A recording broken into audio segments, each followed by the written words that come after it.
talking about this red zone for football. We know it's 20 yards out, and we're talking about 10 years or so from retirement.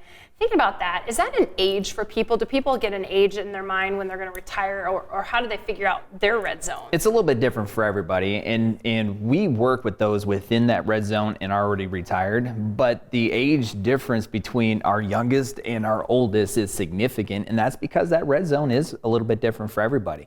You might have a plan to retire at 55, you might have a plan to retire at 65, your siblings might have a plan to retire at 62. I mean, it's a little bit different for everybody.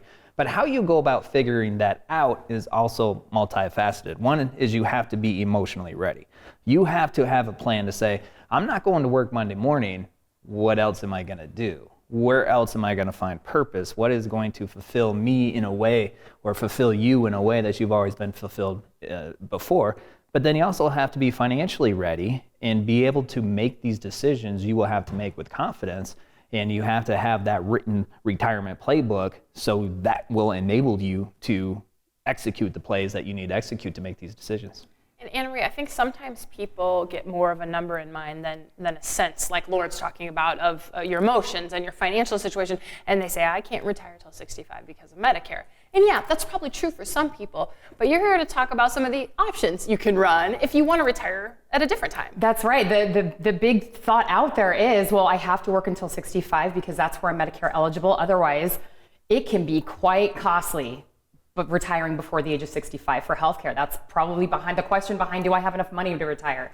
Is what does my healthcare look like? So I get to draw up a play now. All right. Go for it. Okay. So we are on the football field of your healthcare journey, right? So you are on this football field, you're living the good life through employer group coverage. Now you're either making that sweet long pass, staying on your own employer group coverage, or if you have to make plays down the field, switching to a spousal's coverage or changing jobs, you know that you have this employer group coverage. But now you're feeling, well, I don't want to work until age 65. So what does it look like when I'm getting into that red zone of retirement before the age of 65? So we're within this end zone now. All right, maybe we're wanting to retire at age 62. What are our options available to us out there? We have the ACA, otherwise known as the Affordable Care Act, otherwise known as Obamacare, or the Marketplace, and these are qualified plans available to you. Now, these plans are based off of income and zip code, and because they're based off of income, there are strategies, plays that we can implement to see if there are cost savings available to you, or strategies that we can use to help mitigate those costs. Your other option is COBRA, which is basically an extension of your employer coverage for up to 18 months. Now there's a big cost difference. We've heard there's a lot of taboo with COBRA being so expensive because you're taking over the costs that your employer was paying on your behalf. So where do your cost savings lie? The ACA or COBRA? Now with the ACA, you've got legislation. We could be coming up against defenses like changes in legislation, or legislation that's expiring, possibly removing subsidies. So these are plays that we navigate around to get you into that end zone. Now, as we come up against these defenses and we're using strategies, we're figuring out whether it's COBRA or ACA, or if you start on COBRA, when is a good time to move to the ACA, or staying on it the 18 months. But then, as we're navigating these 20 yards, we're getting close to Medicare. We're on that 1 yard line, and how exciting are those plays in the red zone when there's 1 yard left? The heat is on. So we're going to elect your Medicare. And then Von Miller's twin sister named Irma comes around the corner with this huge cost that you weren't expecting. So Irma, income-related monthly adjustment amount. That's a huge defense that can be thrown in your way.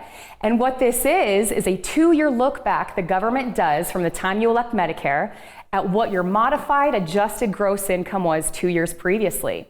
And dependent on what you made, your modified adjusted gross income, if it falls between a certain income range, goes above a certain income, you could be paying a lot more than what you anticipated for just your Part B. So then you get hit a little bit by Irma, and you're like, oh, well, can I afford to retire? Can I make this play into Medicare? Should I?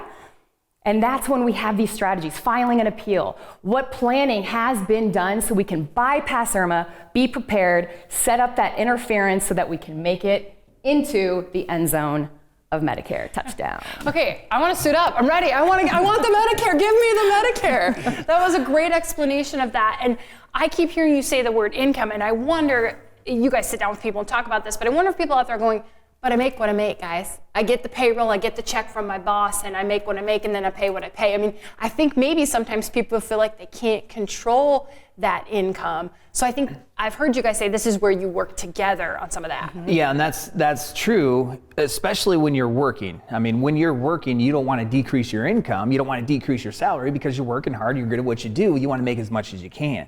So your income is what it is. But when you're retired, you still have to pay for your lifestyle. You probably don't want your lifestyle to go backwards.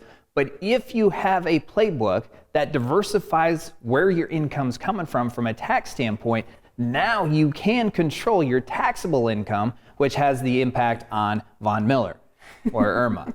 So, and this is just one of the distinctions between the working world and the retirement world. The working world, yes, make as much as you can. It's all going to be taxable. You can't control that too much. In the retirement world, you can have a lot of income coming in, but you can control, if you put the playbook together the right way and execute it, the taxable amount of that income, which could impact other aspects or defenses that could come your way. Thank you for watching this clip of Retiring Today, and don't forget to subscribe.